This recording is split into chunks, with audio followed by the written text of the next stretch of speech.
সবাইকে ভালোবাসা অভিনন্দন। এবার আমরা দেখে নিব বিদ্যালয়ের প্রধান শিক্ষক মহাশয় মুক্তার আলী, সঙ্গে থাকছে আমাদের বিদ্যালয়ের ছাত্রী পিজা তাসমি।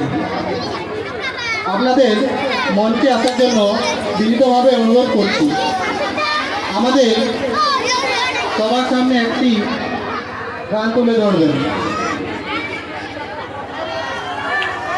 হাততালি হবে।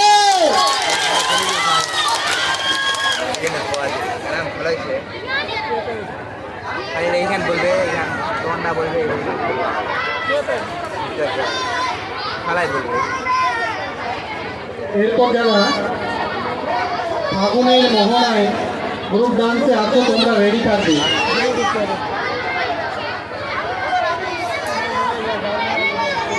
চাইজ নাই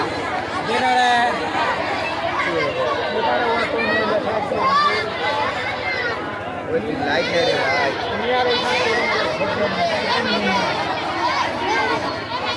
ছাত্রছাত্রী এবং সম্মানীয় অতিথিবৃন্দদের উদ্দেশ্যে বলছি, আপনারা যারা দাঁড়িয়ে রয়েছেন দয়া করে বসে পড়ুন।